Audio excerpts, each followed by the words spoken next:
Te damos glória, te damos honra, te damos louvor, Senhor Jesus. Bendizemos teu nome santo, o nome mais alto, exaltado acima de todo nome, e diante do qual todo joelho se dobra e toda língua confessa que tu és Senhor. Te adoramos, te bendizemos, Senhor Jesus. Aleluia! Glória ao teu nome, glória ao teu nome, Jesus.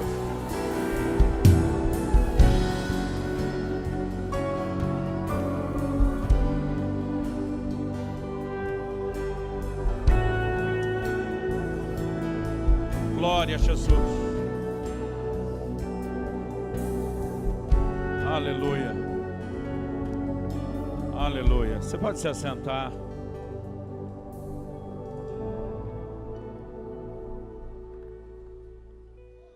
Glória a Deus. Bom dia a todos. Nós vamos compartilhar a palavra.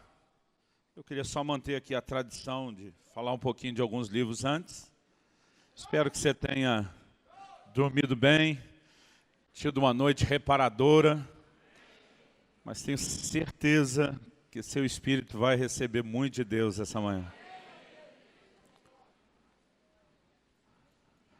A palavra do Senhor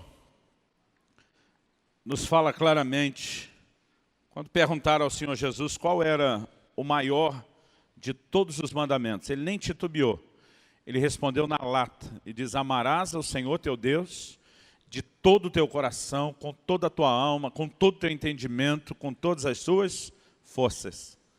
Há 24 anos atrás, eu me lembro de um dia em que o Espírito Santo falou muito forte ao meu coração. Ele me perguntou qual é o maior mandamento. Peguei carona na resposta pronta de Jesus e citei esse versículo lá de Marcos 12:30. E o Espírito Santo falou comigo: se esse é o maior mandamento, por que é que se fala tão pouco sobre isso na minha igreja? E aquilo me chocou. Primeira coisa que eu pensei, falei: é mesmo, os pregadores não estão fazendo um bom trabalho. Porque é mais fácil a gente ver o cisco no olho dos outros do que a trave no nosso.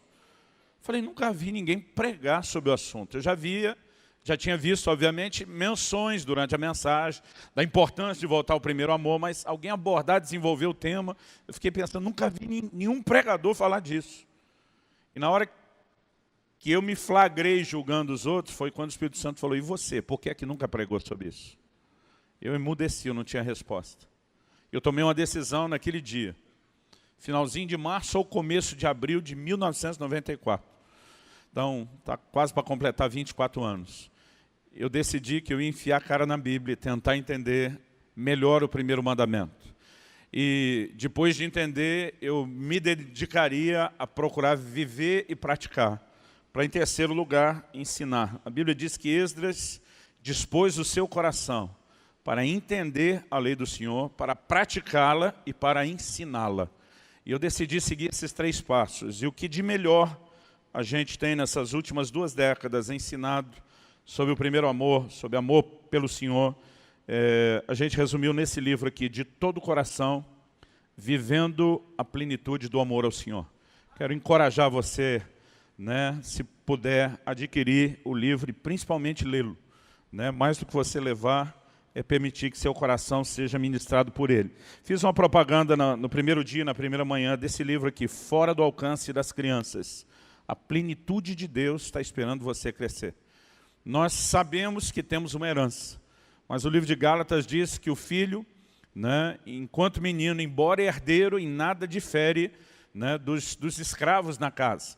Uma das coisas que nós precisamos entender é que a maturidade nos permite entrar, né, na condição de usufruir aquilo que Deus tem para nós. Porque tentar entrar na maturidade, na herança sem maturidade, a história do filho pródigo nos ensina que provavelmente a gente pode desperdiçar ou dissipar. Esse livro fala muito sobre um lugar de equilíbrio, que é uma das maiores evidências de maturidade e é um dos materiais que a gente mais tem recomendado. Eu já dei um de presente para a maioria dos pastores, mas só porque você foi me buscar tão tarde no aeroporto. Ó. Obrigado, querido. E, na verdade, estou tentando dar um bom exemplo para você decidir presentear alguém também com algum livro. Eu estava falando agora de manhã para o Edgley, quando eu estava na fase de pré-adolescência, um dia cheguei em casa, não me lembro se a gente estava chegando da escola ou brincando para a rua, como os meninos faziam. Eu acho da escola que nós chegamos todo mundo junto, eu e meus 2 irmãos. A gente entra na sala e não tinha mais televisão na sala de casa. Meu irmão mais velho, em nome do Sindicato dos Filhos Frustrados, foi humildemente perguntar, porque naquela época não se tirava satisfação com o pai. Então ele foi humildemente perguntar, era quase que nem jogador antigamente quando ia falar com o juiz. Mão para trás, cabeça baixa, ele disse, papai, cadê a televisão? Meu pai disse, vendi. Ele falou, vai comprar outra? Ele falou, não. O que o senhor vendeu? Eu ainda lembro de papai respondendo num tom ameaçador, filho meu não cresce só assistindo televisão e jogando videogame. Se é que dá para chamar de videogame, aquele gráfico daquela época, aquela coisa terrível, né? Mas eu lembro que papai falou, vocês vão aprender a ler. A partir de hoje, além da leitura bíblica diária, tem que pegar pelo menos um livro por semana na biblioteca da escola. E quando a gente tentava dar um golpe, pegar um fininho, ele fazia pegar o segundo. Teve uma época que o negócio subiu para 2 livros por semana. Eu não posso dizer para você que na época eu gostei. Na verdade, eu odiei. Até porque eu virei um televizinho. Dependendo do que ia passar, tinha que assistir na casa do vizinho, né? Mas hoje eu olho para trás. Uma das coisas que eu mais sou grato a Deus foi meu pai ter enxergado algo que nos abençoou. Uma das coisas que o papai mais investiu dinheiro na vida foi literatura cristã. Eu fui cheio do Espírito Santo aos 15 anos de idade. Meu coração incendiou. Eu queria muito servir a Deus. Mas na época, nenhuma escola de ministério, nenhum instituto bíblico, nenhum seminário, nada, né, aceitava ninguém com menos de 18 anos de idade para estudar. E como que você diz para um garoto de 15 anos que tem que esperar mais 3 anos para começar a estudar? Se fosse a versão de um seminário tradicional, eu ia esperar mais 3 anos para estudar mais 4, para depois de 7 começar a fazer alguma coisa. Com 15 anos de idade, eu pensar em 7 era quase metade da minha vida. E eu fiquei pensando, eu posso até esperar, mas não vou esperar sentado. Como já tinha o hábito da leitura, eu ataquei a biblioteca do meu pai. Quando finalmente fiz os 18 anos e pude entrar no Instituto Bíblico, eu fiz apenas alguns meses de aula. O diretor me tirou da condição de aluno, me botou para dar aula. Eu ajudei a formar minha classe, não tenho diploma ainda até hoje. Mas ele falou para mim, eu nunca fiz isso, nunca soube de alguém que tenha feito, não sei se vou fazer isso de novo na minha vida. Mas ele falou para mim, é evidente que você estava se preparando há muito tempo antes de chegar aqui. Eu sou grato a Deus, né? A literatura me abençoou. E até hoje, às vezes eu pego um assunto para ler, que é um assunto que eu posso dizer que relativamente domino. Mas a gente não lê, querido, apenas para aprender, a gente lê para alinhar, a gente lê para checar, a gente lê para manter um espírito ensinável, né? Eu leio o máximo que eu posso. Ao longo da minha caminhada tem me abençoado. Essa é uma das razões pelas quais eu decidi acreditar e usar essa ferramenta da literatura. Em primeiro lugar, o próprio Deus acreditou nela e fala conosco até hoje, usando essa ferramenta da literatura. Então, eu realmente quero te encorajar. Estou falando dos livros que a gente trouxe, mas, obviamente, a minha tentativa de te encorajar não é só em relação a eles. Eu escrevi esse livro aqui logo no início do meu ministério, A Outra Face dos Milagres.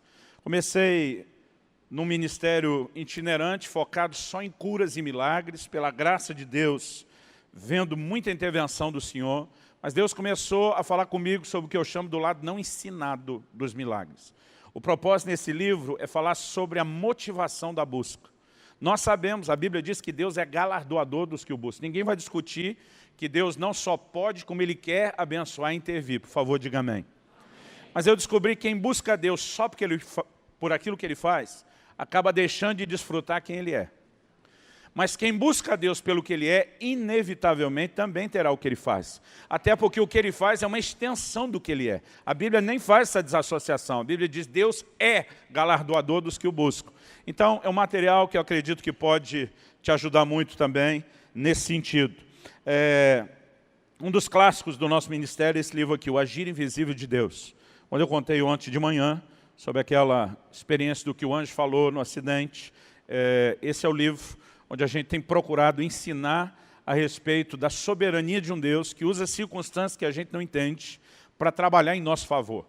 Às vezes até circunstâncias que a gente nem precisava ter passado.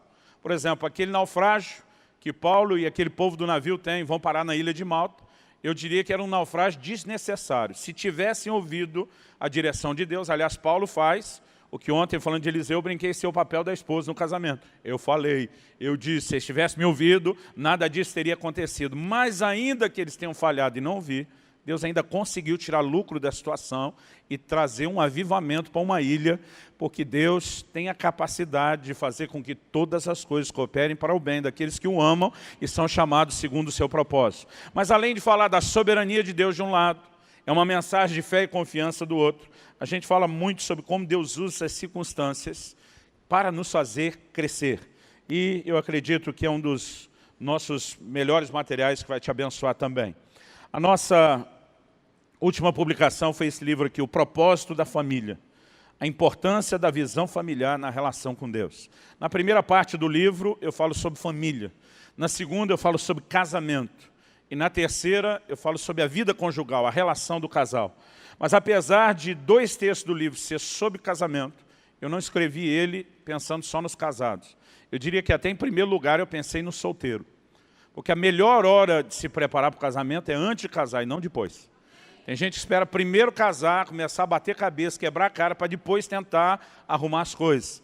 E a ideia do livro não é apenas trazer um embasamento bíblico para nos discipular em relação à vida familiar, mas é mostrar que a visão que você tem de família, ela vai afetar o seu relacionamento com Deus. Então a ideia, além de ajudar a melhorar a qualidade de vida familiar, é principalmente ajudar no seu relacionamento com Deus. Quando o Senhor falou comigo a respeito desse material, eu não queria ter escrito um material tão grande. É um livro que está com mais de 300 páginas. E eu lembro da minha luta. Na verdade, eu escrevi o livro de trás para frente. O que hoje é a terceira parte foi a primeira que eu escrevi, porque a ideia era só ajudar os casais a entender o relacionamento, de acordo com a palavra de Deus, da vida conjugal. Mas quando eu terminei de escrever, me deu uma sensação, não adianta falar sobre a vida conjugal sem colocar os alicerces do casamento. Mas eu já tinha escrito umas 100 páginas. Aí eu fui escrever sobre os alicerces do casamento, deu mais 100. Mas quando eu terminei, me veio no meu espírito algo, não adianta falar sobre a vida conjugal, colocar antes os alicerces do que é o matrimônio, sem trazer o panorama do plano e o projeto de Deus para a família. E aí eu fiz o que a primeira parte foi a última. E quando eu escrevi, deu mais 100 páginas, entrei em desespero. Falei, Deus, o brasileiro não é empolgado para ler. É melhor fazer 3 livros de 100, uma série, do que um de 300. Porque quando ele parcela, parece que ele tem a sensação, eu dou conta. Mas se ele olhar o tamanho do livro, até eu quero ser honesto, irmãos, eu imprimi isso aqui com um papel mais fino, para ele não parecer que tem 300 páginas. Pronto. Verdade seja dita.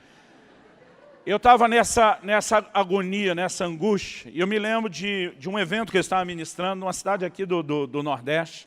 Era uma conferência sobre família, eu ia falar sobre família. Então eu estava olhando as anotações antes da ministração, e eu estou sentado de um lado de um camarada, desses que parece um profeta que saiu das páginas do Velho Testamento. Sabe daqueles que revela até a sombra?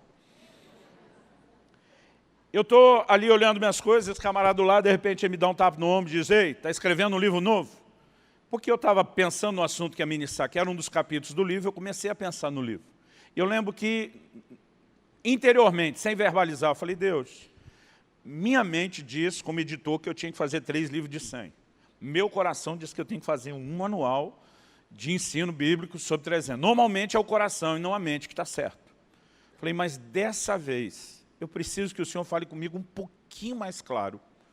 Eu preciso de algo um pouquinho mais para eu sair sem titubear.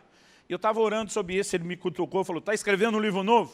Apesar dele ter feito direto essa pergunta, eu não associei com a minha oração. Falei, estou escrevendo uns 15. Ele falou, não, o que eu estou falando é diferente. É o único que vai ter 300 páginas. Fiz aquela cara de paisagem, mas por dentro estava, uau! Ele olhou para mim e falou, mas você não perguntou para Deus só sobre a quantidade de páginas. Você acabou de fazer uma segunda pergunta, e eu tinha acabado de fazer a segunda pergunta. A segunda pergunta era, Senhor, não adianta só eu saber se é um de 300 ou 3 de 100. Eu preciso ter certeza que o Senhor me comissionou a isso, e que eu não estou me aventurando num terreno fora da sua comissão. E ele falou, mas você fez uma segunda pergunta a Deus, você acabou de questionar se Ele te comissionou a isso ou não. Aí eu já estou quase com o queixo caído. Ele me diz, eu acabei de ver um anjo de Deus em pé na sua frente. Eu não me lembro se ele falou um livro ou um rolo, porque profeta tem sua própria gíria. Eles gostam de falar rolo. Ele falou, eu vi o anjo de Deus em pé na sua frente, lhe entregando algo e dizendo, eu te comissiono a alimentar a minha igreja com essas verdades. Então, irmão, não vou dizer que Deus avalizou 100% do que está aqui. Mas acho que ele olhou e falou, a maioria presta. Então, queria te encorajar, se você não tem, a fazer um investimento no livro. E quando eu era garoto, eu lembro de uma palavra que entre nós, os meninos, ela era quase, a gente brinca que era quase mágica. Bastava um olhar para o outro e falar, duvido que você faz. Gente, aquele era um negócio assim, a gente não controlava. Parece que tinha que ir lá e fazer só para provar. E o duro que eu achava que isso era só coisa de menino, mas já era adulto, casado, né? Já tinha um filho que tinha nascido, minha esposa estava grávida do nosso segundo filho, nossa menina, e eu fui ministrar num evento no Canadá, estava perto ali de Toronto, me levaram para conhecer Niagara Falls.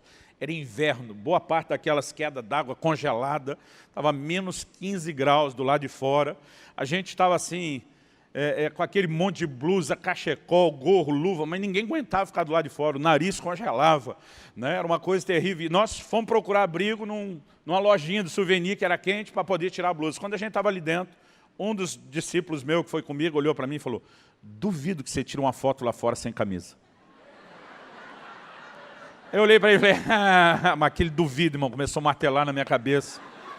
Falei, pega a máquina. Na época, a máquina fotográfica não era no celular. Vocês lembram dessa época que não era no celular? Falei para ele, pega a máquina. Aí nós saímos por lá de fora, irmão, arranquei aquele monte de blusa, fiquei sem camisa, fiz uma pose, tirei a foto, vesti de pressa. Voltei desmaiado dentro do carro, de tanto que eu passei mal com choque térmico. Mas fiz porque alguém falou duvido. Então, sem mexer na doutrina de fé, imaginando que é só uma linguazinha, vira para o irmão ao seu lado e fala, duvido você me dar um livro desse.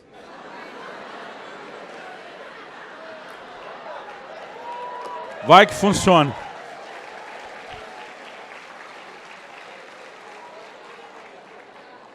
Glória a Deus. Abra, por favor, a sua Bíblia no Evangelho de Mateus, no capítulo 13, no versículo 52. Alguém me disse, sempre é bom fazer o povo rir antes, para eles não perceberem que estão apanhando depois. Não que seja o caso hoje, só normalmente. Mateus capítulo 13, versículo 52. Gente, eu estou com o coração um pouco apertado, porque eu vou estar com vocês só mais esse período da manhã. Era bem isso que eu queria ouvir.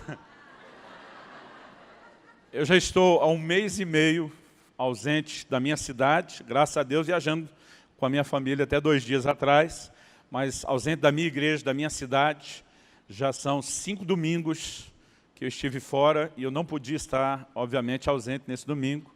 E para poder já estar nas nossas reuniões, começo pela manhã, eu tenho que voltar ainda hoje à tarde, mas um pedacinho do meu coração fica. Está um ambiente tão precioso. Eu sei que ano após ano essa conferência tem sido sempre bênção, já estive aqui antes, mas tem alguma coisa diferente nesse ar. E como normalmente o negócio só vai melhorando, o coração fica meio apertado, né? O próprio Jesus, a Bíblia diz, João 7, que no último dia, o grande dia da festa, né? Parece que vai chegando por fim, sempre vai ficando melhor. Foi o momento que ele declarou isso. Eu tenho certeza que Deus fará coisas especiais, extraordinárias, né? E tenho certeza que seu coração vai receber muito, muito da parte de Deus. Muito obrigado, Humberto, por ter feito as pazes comigo, me chamado novamente. Foi muito bom. Foi muito bom. Eu brinquei assim uma vez com o pastor. Falei, gente, faz tanto tempo que eu queria voltar, mas o pastor de vocês não queria, mas a gente se reconciliou. No final, falou, é por isso que o Subirá não vinha. E foi muito precioso esse tempo com vocês. Estou tentando fazer essa parte bonita agora, porque eu não sei como termina depois. E vou fazer até coraçãozinho para você, Humberto, para todo mundo. Mateus capítulo 13, verso 52.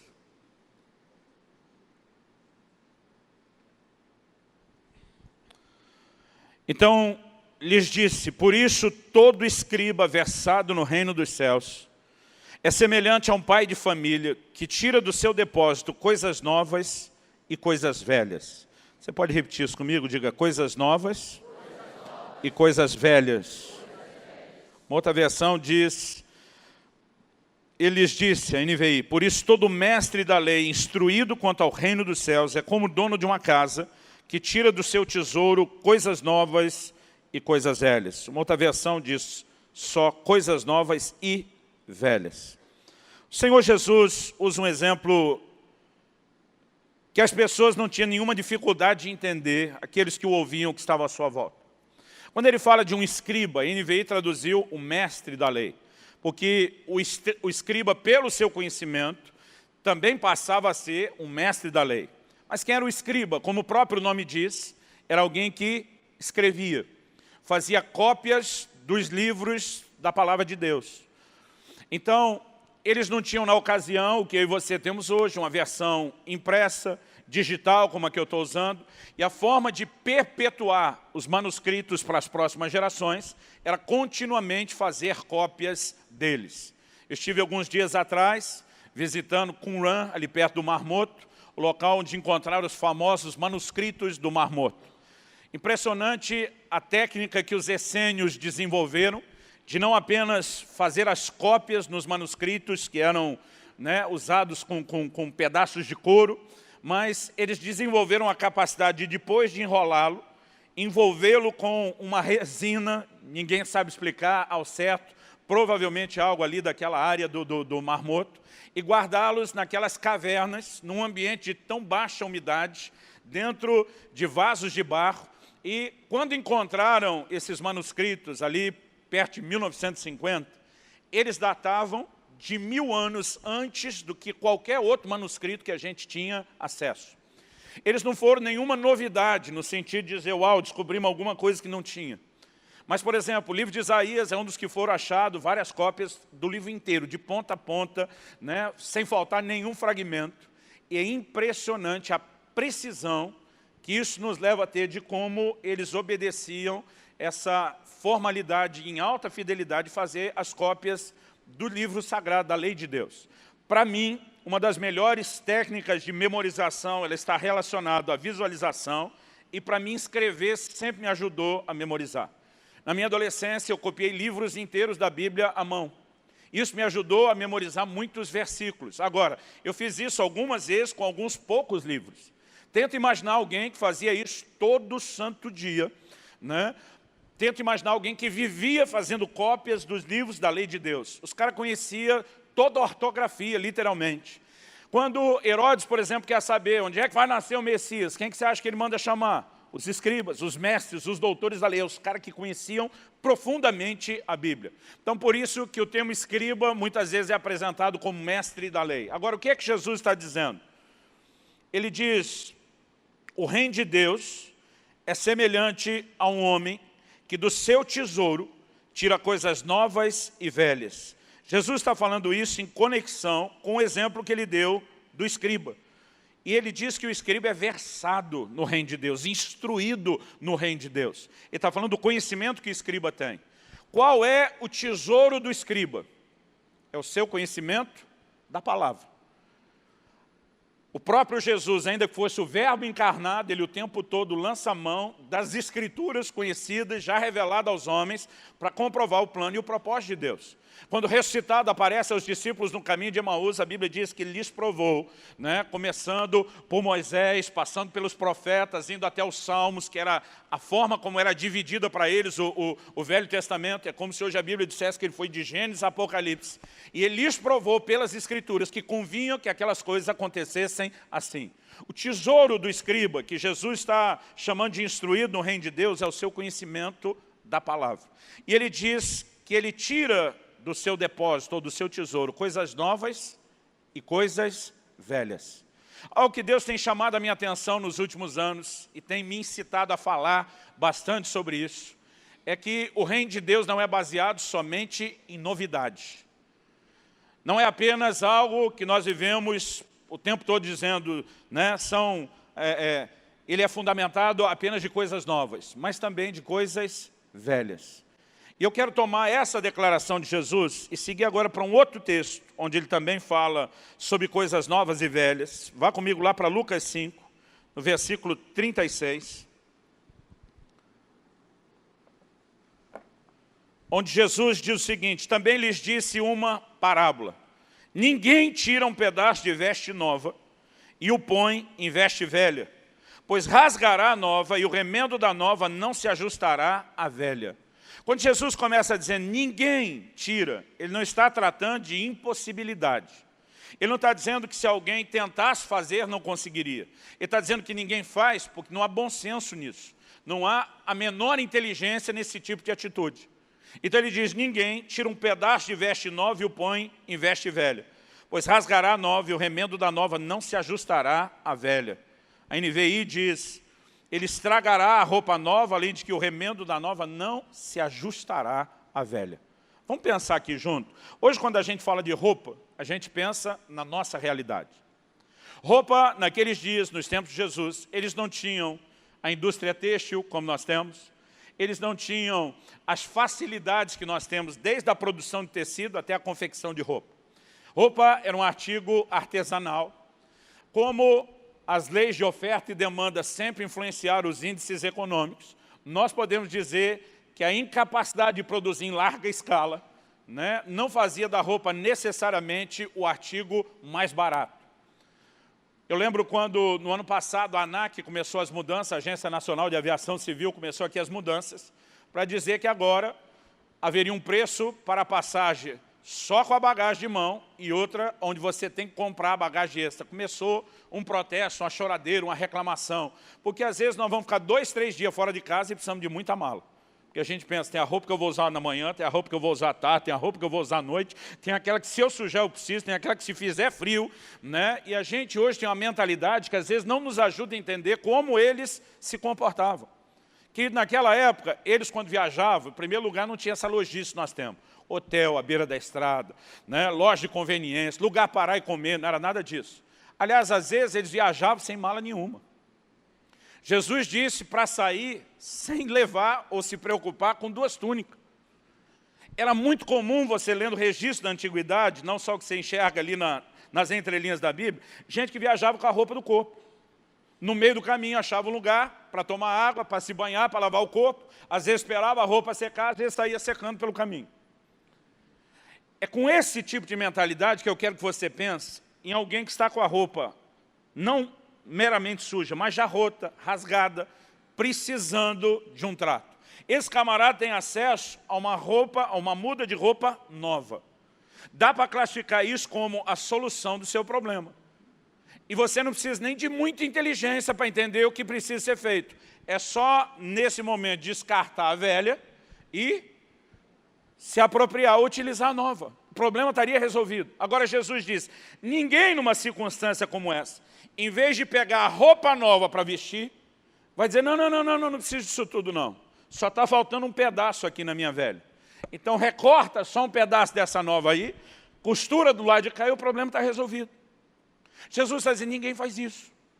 Porque ninguém, com perdão da palavra, seria estúpido o suficiente para cometer essa insensatez. Agora, embora ele está dizendo que no natural ninguém faria isso, ele está ensinando essas coisas, porque ele sabia que no plano espiritual, alguns teriam a insensatez ou a estupidez de tentar, em vez de se apropriar de uma solução integral que ele oferece, alguém tentaria se apropriar apenas de partes daquilo que ele oferece. E deixa eu te dizer algo que me preocupa. É a falta ou a incapacidade de uma geração, vou generalizar agora, de entender que o que Deus nos oferece é um pacote completo de transformação, provisão, suprimento, que vai mudar completamente as nossas vidas. Mas a forma como o Evangelho tem sido anunciado e pregado na nossa geração, sugere, embora nem sempre seja anunciado de forma explícita, que a gente pode pegar apenas a parte que nos interessa, apenas a parte que a gente julga necessário e dizer, eu não preciso de tudo isso, só me dê um pedaço. Jesus diz que esse tipo de atitude inutiliza a provisão que ele está oferecendo e não resolve o nosso problema.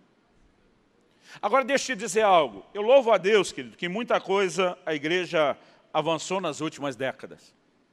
Hoje, por exemplo, nós vemos muito mais testemunho de cura, de intervenção, de provisão, do que normalmente se falava na igreja décadas atrás. Mas uma coisa que me assusta é que hoje se fala muito menos, e obviamente estou generalizando, e os bons vão pagar a conta com os não tão bons. Hoje se ouve falar cada vez menos do que antigamente a gente ouvia testemunhar bem mais, que eram os milagres de transformação de vida. E isso me assusta. Porque o Evangelho ainda continua sendo o poder de Deus para a salvação, para a transformação de todo que crê.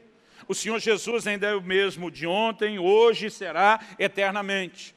O Senhor Jesus não mudou, o Evangelho não mudou, mas nós temos evidências claras e incontestáveis de que o resultado do Evangelho tem sido de alguma forma alterado. Repito, estou generalizando.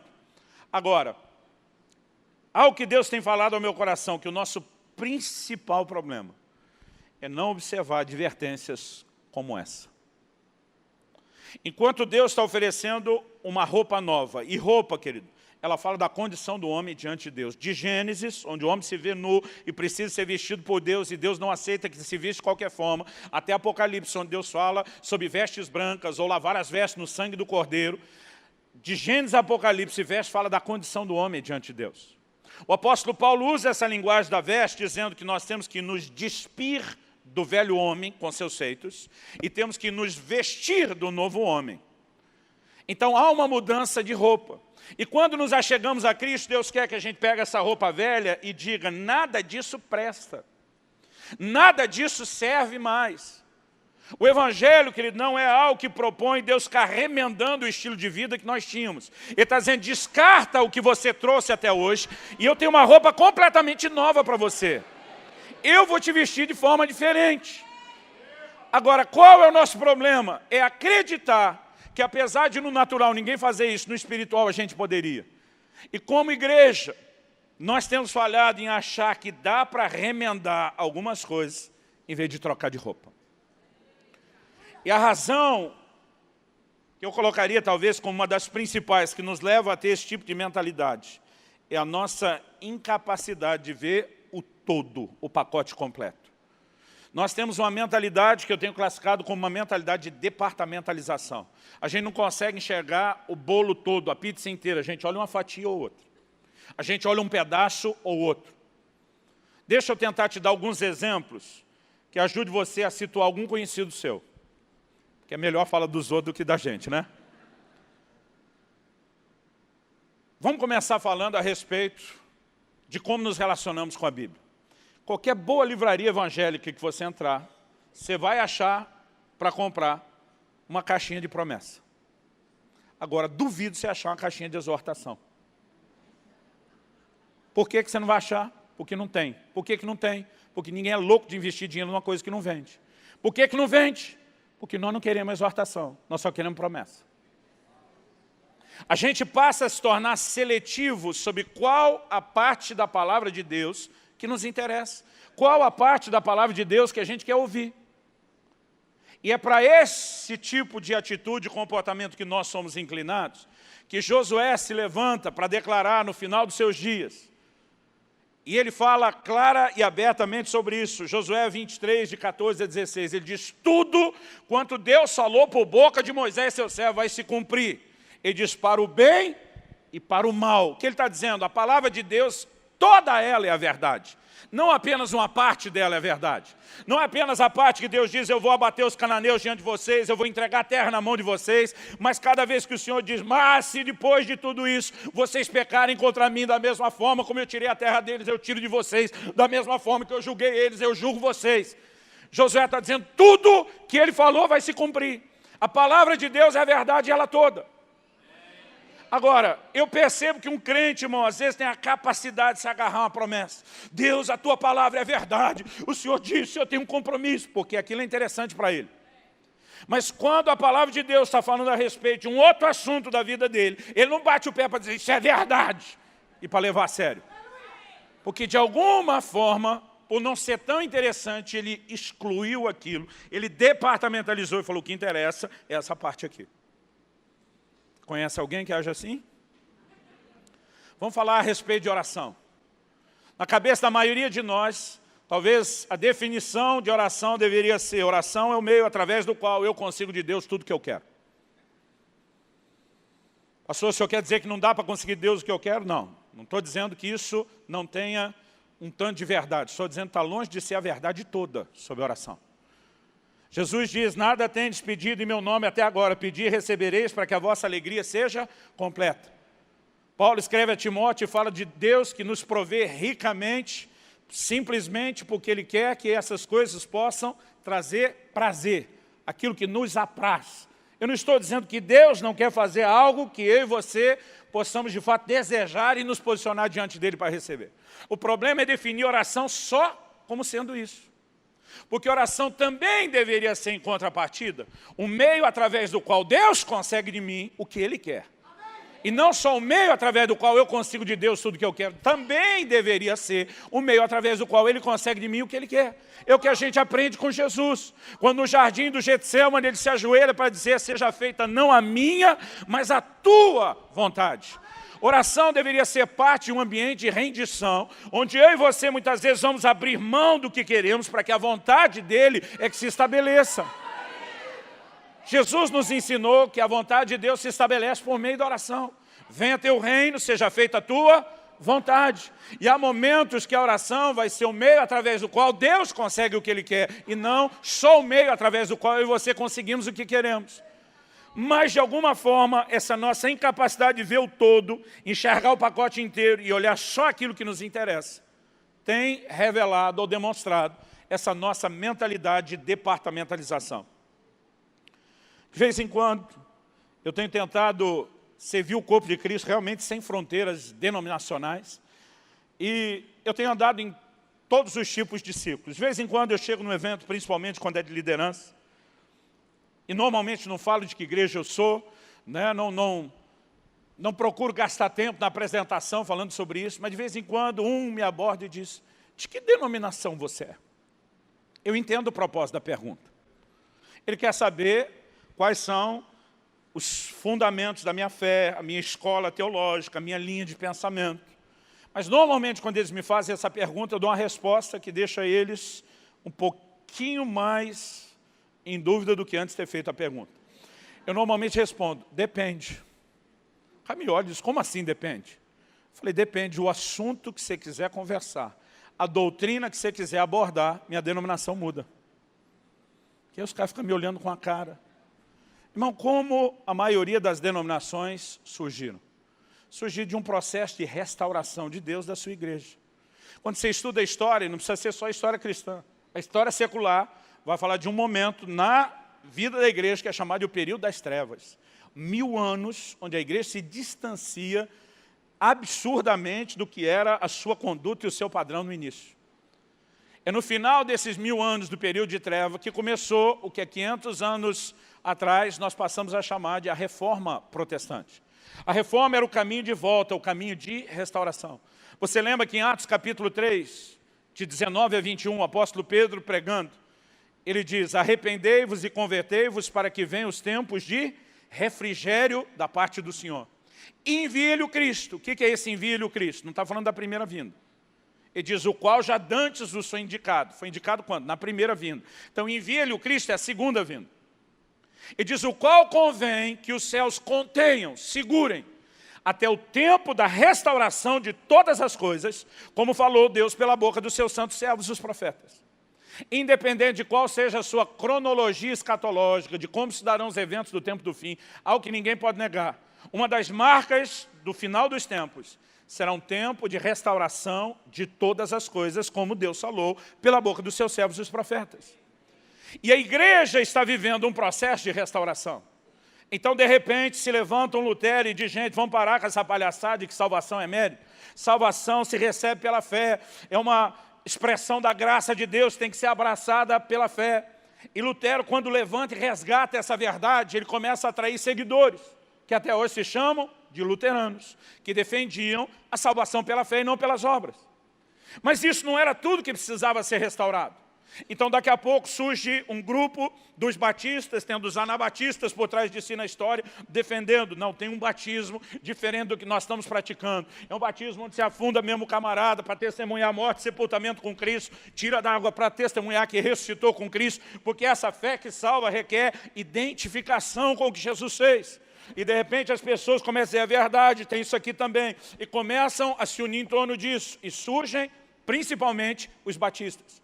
Mas daqui a pouco levantam um Wesley para dizer, ei, existe essas duas coisas, mas tem também uma conduta correta daqui para frente, chamada santificação. Tem uma vida disciplinada, tem uma vida onde o cristão segue uma metodologia estabelecida por Deus. E daqui a pouco surgem os metodistas. Cada um desses grupos foram nascendo como fruto da restauração de Deus, de verdades que foram deixadas para trás. Agora, qual o problema das denominações? É que a maioria delas cristalizou em torno da verdade que Deus lhes deu. Mas não era a única coisa que precisava ser restaurada. Só que porque nós não temos a visão do todo, e sim de departamentalização, a gente é obrigado a escolher de que grupo a gente é. Aí eu sou do grupo da salvação pela fé, eu sou do grupo do batismo, eu sou do grupo da santificação. Aí vem, na virada do século XIX para o XX, o movimento pentecostal que varreu a terra e foi o início de um grande avivamento que Deus começou a trazer na terra. Se levantaram os pentecostais defendendo a contemporaneidade dos dons. São parte da obra da restauração, sim, mas isso também é uma das verdades. Aí o camarada me pergunta, de que denominação você é? Eu digo, depende. Eu falo, você quer conversar comigo sobre evangelismo? Eu estou com o velho e antigo exército da salvação, que foi um dos primeiros grupos a dizer, sai pelos becos e valados, lá fora onde o pecador está, não fique esperando ele aqui não. Se você quiser conversar sobre cada assunto, eu digo para eles, a minha denominação vai mudando. E deixa eu dizer, querido, respeitosa e amorosamente, não me entenda mal. Isso me afetou desde a minha adolescência, uma das coisas que mais mudou a minha vida. Mas mesmo o movimento Palavra da Fé é um aspecto dessa restauração que Deus está produzindo. O inteligente não é só dizer eu sou disso ou daquilo, é a gente ter o bom senso, a sabedoria, dizer de fato a salvação é pela fé, como Deus usou Lutero, de fato tem esse negócio aqui do batismo, de fato tem esse negócio dos dons, e começamos a agregar a visão maior da revelação que Deus tem para nós. E deixa eu dizer, querido, ninguém de nós vai ter a revelação completa. Até um Moisés que fala com Deus face a face tem que encontrar de vez em quando um jeito que diz, ô cabeção, você não pensou em fazer esse negócio desse jeito, não? E aí Deus diz, ouve ele, Moisés, o que é que Deus está dizendo para mim e para você? Eu nunca vou te entregar toda a revelação. Você tem que estar conectado ao corpo, vocês aprendem uns com os outros, vocês precisam uns dos outros. Então nós precisamos voltar a esse lugar de enxergar o todo, o pacote completo. Em agosto de 2012, eu e minha esposa fomos passar 2 semanas na Índia. Tem uma missão Adore, que nós apoiamos, damos suporte financeiro, suporte de oração e intercessão, enviamos missionários para apoiá-los no campo. Eles têm feito um trabalho extraordinário. Além de plantar igreja, o carro-chefe da missão é plantar escolas. Eles dão ensino de alto nível, dão comida, material escolar, roupa para essas crianças. Ele já tem, só numa das bases na Índia, quase 2.500 alunos. Não estou falando de coisa pequena. Eles têm autorização do governo da Índia para ensinar na escola, baseado na Bíblia. E eles estão, através dessas crianças, não só levando o evangelho para elas, mas através delas entrando e tocando a casa dos pais. Igrejas estão sendo plantadas, eles estão fazendo um trabalho lindo. E depois de anos só apoiando a distância, esse meu amigo falou, cara, eu preciso que você venha aqui. Falei, cara, é melhor te dar o dinheiro da viagem do que ir. Ele falou, não, eu preciso que você venha. Eu preciso que você cheque o que é que nós estamos fazendo. Eu preciso que você me ajude a dizer o que é que nós estamos fazendo. Eu preciso que você esteja aqui, porque isso respalda o trabalho. Não é só os outros saberem que você botou dinheiro, você veio conferir. E durante anos eu falei, cara, estou correndo, não dá? Finalmente marcamos em 2012. Mas quando foi se aproximando da viagem, ele me ligou, tudo certo para a viagem? Eu falei, cara, tá certo não. Ele falou, por que não? Eu falei, cara, alta temporada em agosto, tanto na Europa como aí na Ásia. As passagens estão caríssimas. Você quer que vá eu e a Kelly? Minha esposa, ela sempre trabalhou como orientadora pedagógica, eles queriam a ajuda dela na escola.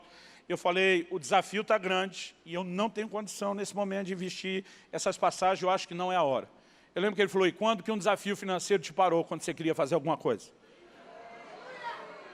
Eu lembro que do outro lado, a conversa era por Skype na época, do outro lado da tela, ele fala assim para mim, cara, a menos você diga que Deus te deu uma palavra para não vir, eu não vou aceitar que você volte atrás, não. E desligou o telefone, fiquei até com raiva do jeito que ele falou. Aí eu fui orar, falei, Deus, me dá logo essa palavra para eu não ir, então. Eu estou tentando ajudar o cara, ele me trata como se fosse obrigação, veio jogar esse peso para cima de mim, me dá logo essa palavra, me libera logo desse negócio. E de repente o Espírito Santo falou comigo. Eu abri a porta, eu coloquei no seu coração que vá, e eu não quero que você volte atrás. Eu levei um susto, falei, o senhor vai ficar do lado dele, é isso? Eu falei para Deus, então tá bom, então me dá o dinheiro que eu vou, me lembro até hoje. Era 8.000, na época, R$ 8.496 o custo das passagens. Hoje isso daria quase o dobro, só para você ter uma ideia. E eu falei para Deus, então é o seguinte, me dá o dinheiro que eu vou. A hora que eu falei isso, eu não sei se você tem essa sensação, às vezes eu tenho a impressão no meu espírito que o tom de voz de Deus muda. A Bíblia diz que quando Moisés está dando desculpa na frente da sarça, a Bíblia diz, acendeu-se a ira do Senhor. Esse dia ela não deu uma acendida, mas ela começou a esquentar. Ela ficou morna, pelo menos.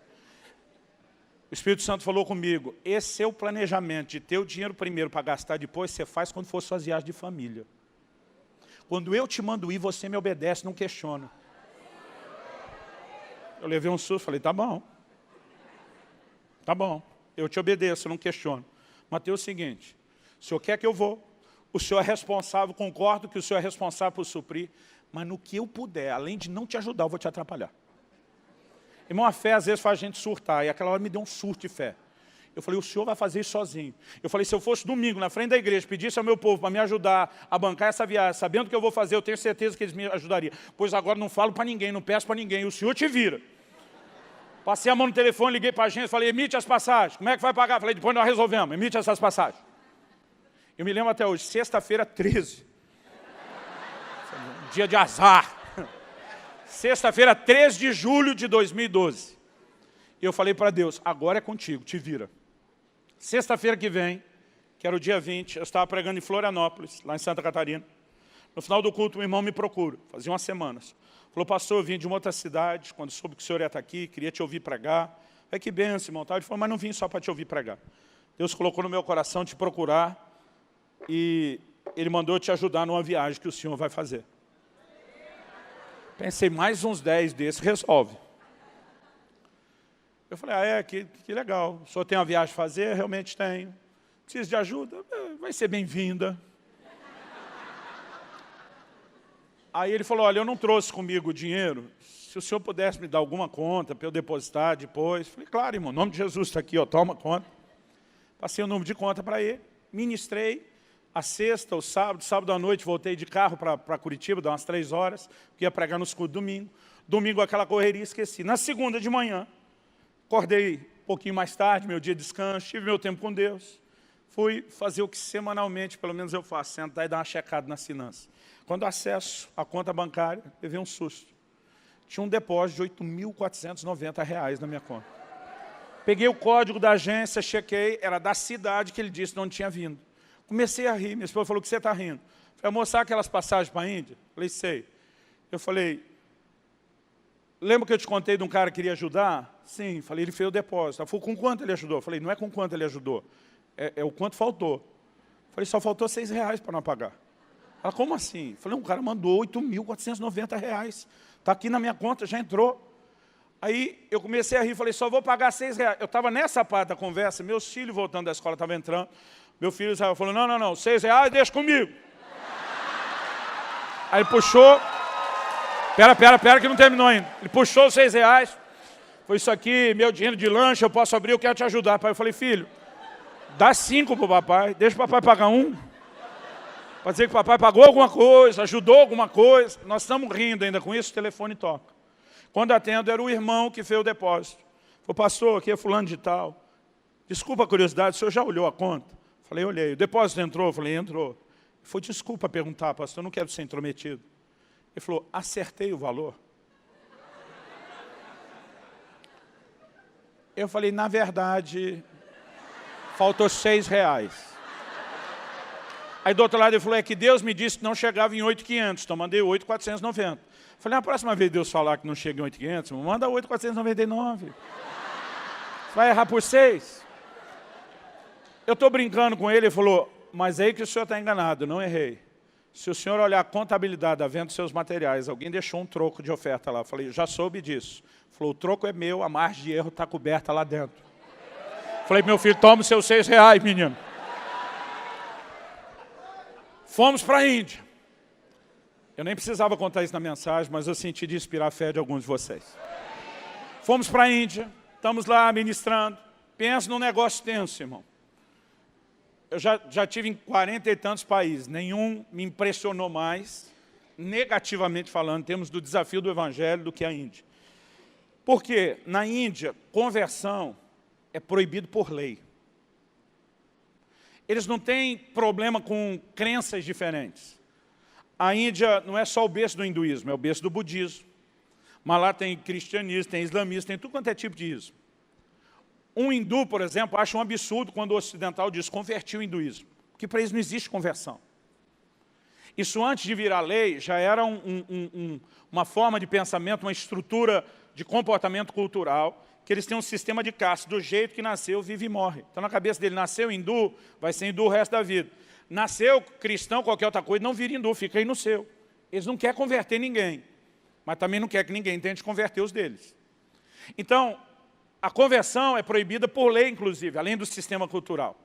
Se você, por acaso, assistiu o filme Quem Quer Ser um Milionário, tem uma cena no filme onde os hindus entram em conflito e choque, violência mesmo, com os muçulmanos. Por quê?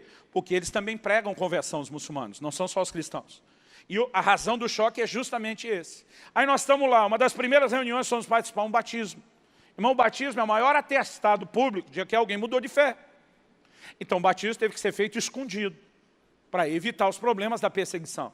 E nós estamos no final do batismo, esse meu amigo falou, pega as coisas, junta, discretamente, vai saindo com a Kelly e vaza. Falei, por quê? Ele falou, o batismo foi descoberto, pode ser que tenha perseguição, nós não vamos esperar para ver. Deixa os nossos líderes indianos aqui resolver, e nós fomos saindo de fininho, e eu dei graças a Deus que eu não fiquei lá para checar. Estivemos em vários lugares. Agora, um dos últimos eventos era um evento em praça pública, local aberto, no meio da rua. Eu falei, mas cara, tu vai me fazer pregar no meio da rua? Ele falou, mas você pode pregar, você só não pode fazer apelo de conversão. Ele falou, na verdade, vai ter um monte de curioso olhando o que nós vamos fazer. E você prega, não ofenda nenhum deles, mas lança a semente do Evangelho e fica na sua, não chama para frente. Eu falei, então tá bom, lá vou eu. Enquanto estava para começar a reunião, a maior parte das pessoas, na maioria das igrejas que eu estive lá, o povo não senta em cadeira, senta no chão. Curioso é que cabe muito mais gente desse jeito do que com cadeira. Então tem um tanto de gente, mais ou menos umas 400, 500, talvez até mais pessoas do que sentadas no chão, que eram várias igrejas da região. Só que em volta você percebe que não se mistura e fica em pé o pessoal de outras crenças. Ele falou, ó, aquela turma em pé do lado de cá são todos muçulmanos, vestidos desse jeito. Aqueles lá do fundo são hindus. Aqueles são outro ramo, tal, né? E ele está me explicando. Chegou a hora de eu pregar, e lá vou eu pregar. Peguei o microfone, e a hora que eu fui começar, irmão, o negócio pulou da minha boca, saiu fora do controle. Eu me vi dizendo, estou aqui para anunciar a palavra do Deus vivo e verdadeiro, que confirma a veracidade da sua palavra por meio dos sinais que acompanham. E a hora que eu falei isso, eu pensei, de onde saiu isso? Falei, tomara que aconteça alguma coisa mesmo, que agora já foi feita a promessa. E comecei a pregar. Irmão, em poucos minutos que eu comecei a pregar, o clima começou a mudar rapidamente. Estou falando do clima espiritual não, o clima natural. Outro dia alguém me perguntou, pastor, existe diferença, espiritualmente falando, dos céus de uma nação para outra? Ó, se existe mesmo, não vou te dizer com toda certeza, mas que me parece que tem, me parece. Eu falei, por exemplo, você está na Coreia do Sul, o céu é aberto. Você viaja 2 horas e pouco para o Japão, o céu parece que é fechado. Ele falou, e a Índia? Eu falei, a Índia é aberto. Eu achei que era fechado. Eu falei, não, é aberto para o mal. É outra conversa, é outro nível. Cara, eu comecei a pregar aquele clima, eu nunca vi isso acontecer tão depressa. Aquilo foi mudando, e de repente some o sol, as nuvens vão chegando, uma chuva está se formando. Eu nunca vi esse negócio acontecer tão depressa, parecia coisa de filme. Eu estou olhando aquilo e começa a me dar uma agonia dentro de mim. Eu pensei, meu Deus, se aqui for igual no Brasil e cair essa chuva que está ameaçando, não vai ficar um crente na rua. Aqui no Brasil a gente se pergunta se o pregador fica. Né? Culto ao céu aberto, ao vivo, né? Ao ar livre, e aquela chuva se formando. E eu pensei, eu confesso, irmão, fui incrédulo a ponto de pensar, não oramos o suficiente. Não tivemos o posicionamento de fé necessário para isso. O inimigo vai querer atrapalhar esse negócio. Enquanto eu estou pensando nessas probabilidades negativas, a água desce. E veio com força, irmão. Mas eu fiquei assim, inteiro molhado. E tinha uma cobertura em cima do púlpito só, mas era TNT, era só enfeite. Aquele negócio segurava a água, não. E a água descendo, e a gente encharcando. Para minha surpresa, ninguém levantou para ir embora. Para minha surpresa, nem os não crentes foram embora. Aliás, eles começaram a chegar perto. O povo parecia estar empolgado com alguma coisa que eu não entendia. O meu intérprete, eu contei que ele levou pelo menos uns 3 choques. O equipamento era terrível que nós estávamos usando. O meu não deu, mas o dele, irmão, tinha hora que ele estava, né, me traduzindo e de repente... E aí trocava de mão. Pela linguagem corporal, deduzo eu que foram uns 3 choques que ele levou ali. Mas mesmo ele levando choque, ele está empolgado, está alegre. E eu não estou entendendo nada, eu estou lá pregando. Minha mensagem não foi tão extensa, porque o propósito não era ensino, e eu tive que pregar em inglês. Penso no inglês ruim.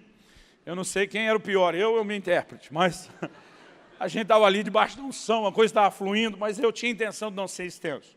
Quando terminei, não fiz nenhum tipo de apelo, apesar de ter percebido que Deus deu graça, que a coisa foi contundente. Aí finalizamos a reunião, algumas pessoas vieram, alguns líderes da cidade, da igreja, com a formalidade de cumprimentar. Parecia aquele negócio que os havaianos fazem, colocam uns colares de flor na gente, receberam. E o missionário tinha dito, ó, nós vamos comer com o povo depois. Ele me mostrou que tipo de comida era, me disse o que eu podia comer e o que não, o que eu ia aguentar e o que não. Né? E falou, ó, esse aqui eu pedi para eles fazer sem pimenta, isso aqui você consegue. E a gente estava esperando aquilo, mas aquela reunião terminou, nem tinha cumprimentado direito os outros, ele chegou para mim e disse, vaza. Falei, o que foi? Ele falou, depois eu digo, vaza, vem comigo. Falei, e o almoço? Ele falou, esquece o almoço, pega aquele e vamos. Ó, nós entramos no carro, eu entendi que ele não queria falar nem na frente da minha esposa, nem na dele. Mas imaginei, vai dar rolo. E saímos. Irmão, nunca vou esquecer aquele almoço que eu perdi. Foi 4 ou 5 horas de viagem sem ter o que comer. A gente parava num lugar e dizia, cara, aqui não dá para você comer nada não, você não aguenta esse negócio. Não achava nada industrializado, a gente estava no meio do nada, fazendo uma viagem de carro. E eu passei fome, eu fiquei com raiva, que ele não deixou pelo menos eu comer. E fomos embora. Esse negócio de depois conversa, nós chegamos. O dia seguinte ia embora, arrumamos a mala, aquela correria, saímos. Eu já estava no Brasil, quando ele me chama de novo no Skype, falou, cara, esqueci de te contar o que aconteceu. E aí ele me diz do outro lado, falou, essa aí você pode contar nas suas pregações, escrever nos seus livros. Eu falei, essa o quê? Você lembra do lance da chuva? Eu falei, sim. Ele falou, cara, fazia 6 meses que não chovia naquele lugar. Eu falei, o quê? Eu tinha acabado de vir de Varanasi, não pude entrar no Rio Ganges, nem de barco, porque, por causa da cheia. Tinha chovido demais lá. Eu achei que estava chovendo a Índia toda. Ele falou, não. Fazia mais de 6 meses que não chovia naquele lugar. Aqueles hindus já tinham pedido para os milhões de Deus, fez tudo que você imagina. Ele falou, você pega o microfone e diz que Deus vai anunciar a palavra com sinais. O clima começa a mudar na frente de todo mundo. Eu falei, então foi Deus? Ele falou, os hindus começaram a falar entre eles, o Deus dele funciona.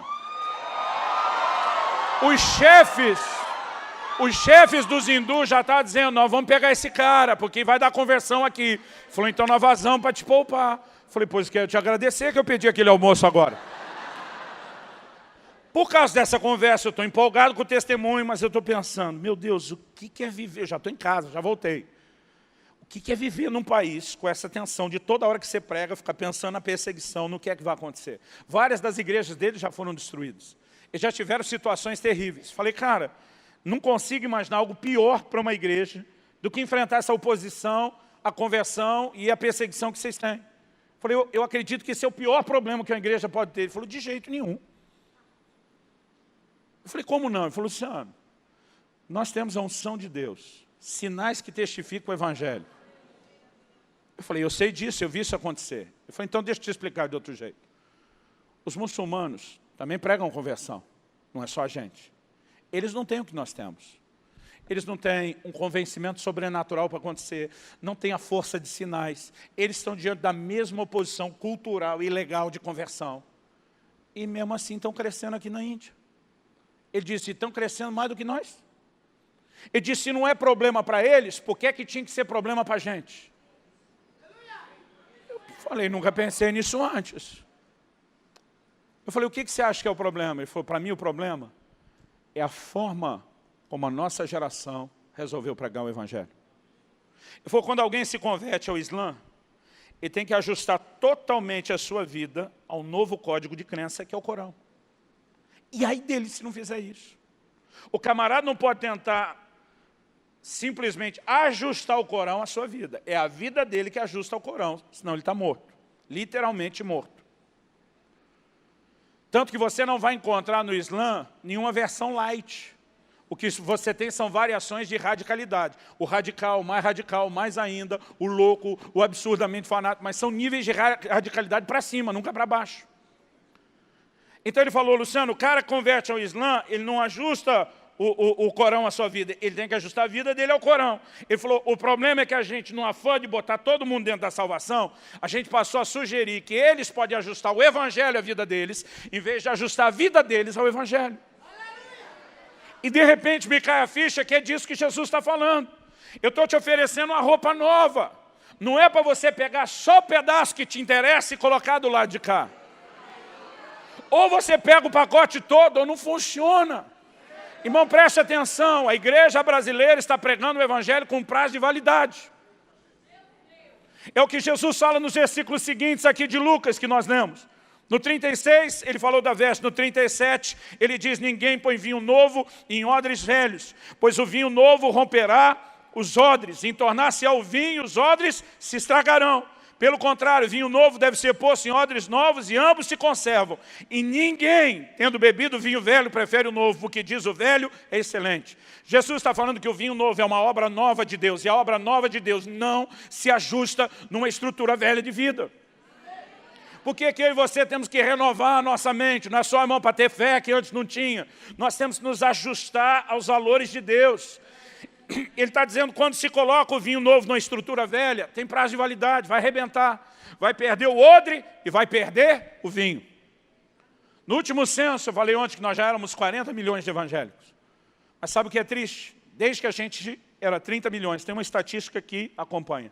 Para cada um crente firme, nós temos em média hoje, em dia ainda, desde os 30 milhões, nós temos em média um desviado. Se somos hoje 50 milhões de evangélicos na nação, você pode chutar que são 50 milhões de desviados. Nós poderíamos ser o dobro do que somos hoje. Em vez de ser um quarto, já poderíamos ser a metade que a gente está esperando o tal do 2040 chegar. Agora a pergunta é, por que tanto desviado? Me parece que o nosso maior problema na nação não é evangelizar ou converter, é manter essas pessoas. Porque nós estamos trazendo elas e introduzindo elas com o conceito de que elas podem pegar a parte do evangelho que interessa e não o todo. Agostinho disse, se você crê somente naquilo que gosta no Evangelho e rejeita o que não gosta, não é no Evangelho que você crê, mas sim em si mesmo. Naquela hora que eu conversava com meu amigo, ele falou assim para mim, Luciano, isso aconteceu na Europa. A Europa foi um continente de avivamento que evangelizou o mundo. E hoje é um continente de nações chamadas pós-cristãs. Nós estamos vivendo um período na Europa de chamar de pós-cristianismo. Países antes declaradamente cristãos estão com um alto índice de ateísmo. Ele diz, o que aconteceu na Europa já está sendo replicado nos Estados Unidos. Depois da Europa, o segundo ambiente que Deus mais usou para evangelizar o mundo, espalhar o fogo do avivamento. Ainda há focos de resistência, Deus seja louvado. Mas, irmão, é triste o que está acontecendo. A taxa de crescimento da igreja americana não mantém nem o nascimento dos filhos dos crentes. Agora, deixa eu te dizer uma coisa, querido. A mesma coisa que aconteceu na Europa, está replicando lá. Vai acontecer aqui se nós não mudarmos a conduta e a forma de pregar e viver o Evangelho. Eu não quero ser o profeta do caos, não, mas nós precisamos entender. Não se brinca com princípios que claramente foram apresentados. E nós precisamos ter não só um estilo de vida profundamente envolvido com a integralidade do Evangelho, mas precisamos anunciar o evangelho dessa forma. As pessoas têm que saber desde o início que não dá para colocar o vinho novo no odre velho. Não, pastor, eu vou dar uma adaptada aqui. Não vai durar. Esse negócio vai acabar, você vai perder o que tem, você vai se perder no meio do caminho. É assim que funciona. Jesus disse que é desse jeito, é tudo ou nada, meu irmão. Então há algo que Deus precisa trabalhar na nossa geração. E eu entendo e acredito que isso não é só o que diz respeito à maneira como eu e você vamos viver, mas aquilo que vamos anunciar, proclamar, a forma como vamos discipular, a maneira como vamos tocar as pessoas. Então outro dia alguém me disse, tem que sempre falar de intervenção, tem que sempre falar de milagre, tem que toda hora dar um toque sobre cura. Eu falei, há um evangelho completo. Eu não posso, por maior que seja a parte que você imagine desse vestido, dizer quase tudo isso aqui é salvação, descartar a outra parte que vem junto. Tem de fato intervenção de Deus? Tem, mas deixa eu te dizer uma coisa, irmão, tem integridade, tem caráter, tem santidade, tem seriedade, tem compromisso com Deus. E se essas coisas não forem restauradas, nós estaremos numa posição delicada. Mas eu acredito que Deus, na sua graça e bondade, está nos advertindo, está nos alertando, está nos despertando para que a gente anuncie um evangelho completo. E que a gente faça que as pessoas entendam que se elas não ajustarem sua vida ao evangelho e tentarem o contrário, vai dar ruim. Mas, se nos posicionarmos, ouvimos o ensino de Cristo e a voz profética, eu acredito que será parte de um caminho de preparação para um grande mover de Deus na nossa nação. Hoje, mais do que apenas continuar crescendo e ganhando gente, nós precisamos manter aqueles que estão chegando. E não há outra forma, a não ser através de um discipulado sério e de um ensino profundo. Vamos ficar em pé.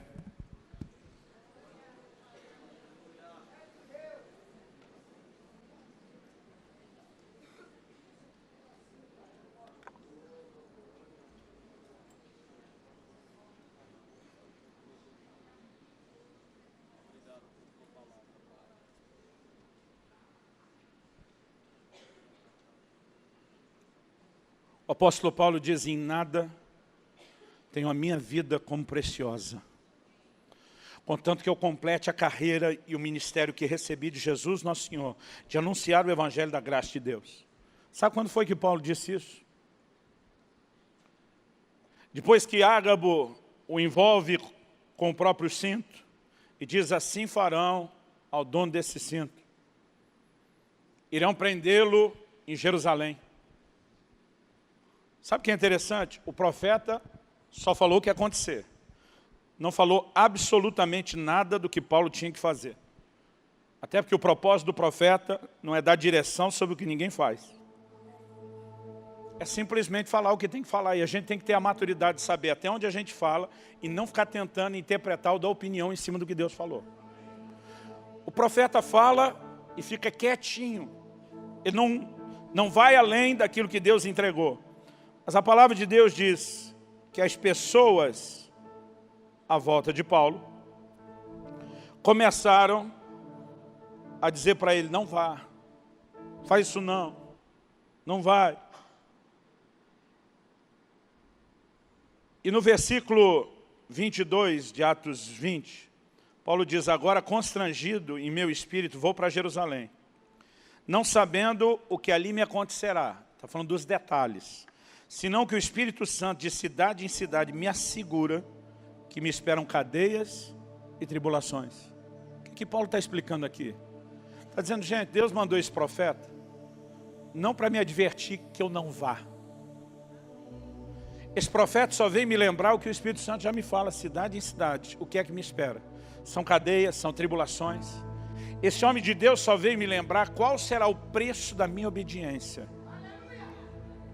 E não tentar mudar o meu propósito e a determinação de obedecer. São duas coisas completamente distintas. Agora, o que os irmãos à volta estão dizendo? Não vai, Paulo. Deus está falando para não ir. Qual é o filtro de entendimento deles? É o egoísmo e a carnalidade. Se tem algo que não é interessante, vaza. Porque normalmente é assim que nossas emoções, nosso filtro carnal relaciona com as coisas de Deus. A gente está sempre procurando o que é interessante para a gente. Não, se Deus falou que está ruim, então não é para ir não.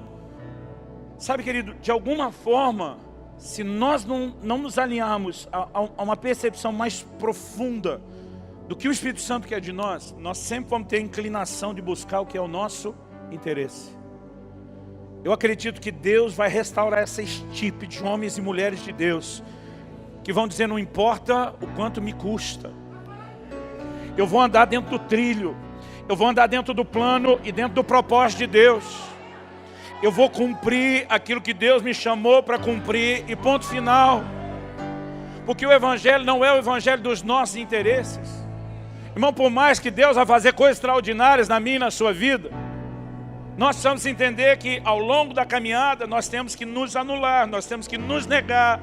É muitas vezes tomar mesmo essa cruz e dizer, eu morro para mim, eu vou viver para cumprir o plano e o propósito de Deus. Estava numa reunião com pastores da minha equipe anos atrás, desafiando eles a plantar igreja nas cidades vizinhas. Comecei a perguntar quem quer ir para onde. Temos um desafio na cidade tal. Primeira pergunta que um deles fez, tem shopping center na cidade? Eu falei, eu vou fingir que você não falou e que eu não vi isso. Porque se a sua decisão de mudar para essa cidade depende só do tipo de conforto que você vai ter lá, é melhor você ficar aqui ou achar uma cidade melhor do que essa. Sabe, querido, eu não estou dizendo que você não possa ter essas coisas. Aliás, Jesus diz, quando você busca o reino em primeiro, Ele diz, eu vou te dar as coisas. Mas você não tem que correr atrás das coisas. E nós fizemos o Evangelho no meio de conseguir as coisas. A minha geração, quando era garota, a gente olhava para os homens e mulheres de Deus e a gente queria ser o que eles eram. A nova geração olha para a gente, quer ter o que a gente tem, é diferente. Algo está mudando e nós não podemos permitir que isso aconteça e ficar silencioso diante disso. Há um grito no coração de Deus para que homens e mulheres se levantem dizendo, eu vou viver o Evangelho completo, eu vou viver comprometido com a causa do Evangelho, eu vou viver o plano completo de Deus. Eu quero te desafiar. Não importa como você quer fazer isso, em pé, sentado, de joelho, no seu lugar. Se quiser vir aqui à frente, mas por alguns minutos dizer, Senhor Jesus, eu não quero adaptar nada do Evangelho à minha vida. Eu quero ajustar a minha vida ao Evangelho. Eu quero me entregar em níveis cada vez mais profundos ao Senhor. Eu quero ser esse tipo de gente comprometido até a morte, se necessário. Comprometido em viver o teu plano, em viver o teu propósito, em viver a tua vontade, a plenitude que o Senhor tem. Fala com Deus agora, do seu jeito, da sua maneira. Fala com Ele. Pode ser que o Espírito Santo comece a falar de coisas específicas que você precisa colocar no altar hoje. Talvez Ele fale de coisas específicas ou de áreas específicas onde você começou a fazer alguns ajustes, tentando ajustar o Evangelho a você, em vez de você se ajustar ao Evangelho. E nessa hora corresponda com o que o Senhor falar ao seu coração. Eu gostaria que em algum momento você, junto comigo, orasse. Que o Espírito Santo encontre em nós lugar para pavimentar esse caminho de avivamento e de uma glória maior. Mudando a nossa mentalidade, mudando a nossa conduta, mudando o nível de comprometimento que nós temos com o reino de Deus, com as coisas de Deus. Ah, Senhor, que não passe de nós o teu mover, que não passe da nossa geração o teu mover. Reconhecemos que muito do que tem acontecido na igreja brasileira, na proclamação do Evangelho na nossa nação, tem sido às vezes mais um desserviço do que um serviço ao corpo de Cristo. Mas reconhecemos que não é só isso que está acontecendo. Os ventos de restauração estão soprando. Oh, e nós oramos, vem, vento do Espírito, sopra, sopra sobre nós, sopra sobre a igreja brasileira. Que venham dias de restauração, que venham dias de uma nova mentalidade, de um novo entendimento, de um novo nível de resposta ao Senhor.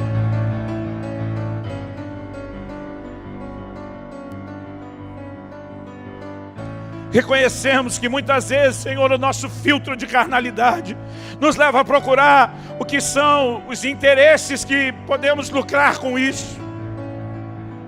Mas nós queremos continuamente nos ajustar. E cada vez que o Senhor nos mostra e faz entender, não apenas ter a atitude correta de arrependimento, mas de ajuste, de conserto. E nós oramos, abre os nossos olhos, amplia o nosso entendimento. Nessa manhã traz entendimento espiritual, revelação da Tua palavra. Abre os nossos olhos e traz aplicação personalizada que só o Senhor pode trazer. Nós clamamos em nome de Jesus. Em nome de Jesus.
Pai, nós oramos por uma geração que corresponda com a Tua voz. Que não tente ser santa e profana ao mesmo tempo. Que não tente combinar a parte que interessa do Evangelho com aquilo que do seu estilo de vida anterior eles não querem abrir mão. Nós oramos por dias em que o nível de maturidade suba e cresça como uma disposição de entrega, de rendição ao Senhor e ao seu governo nunca antes vista. Que a Tua palavra enche, controle e governe os nossos corações. Restaure a nossa mente, nos alinhe aos Teus valores.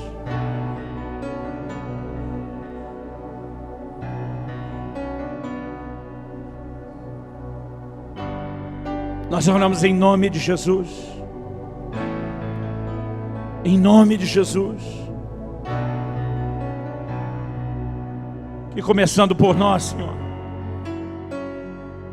haja uma nova atitude, um novo comportamento, um novo comprometimento, um novo ensino que transporte,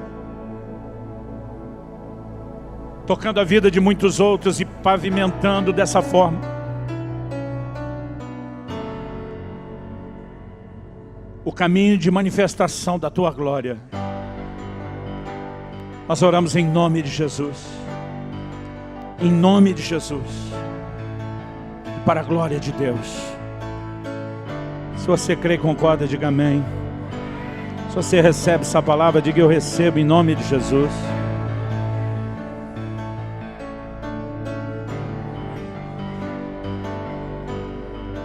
Vira para o irmão ao seu lado. Se ele não estiver orando, se estiver, deixa ele quieto. Mas se ele não estiver orando, fala para ele: só não esquece aquele meu livro que você ia dar de presente. Deixa Deus te usar, vaso.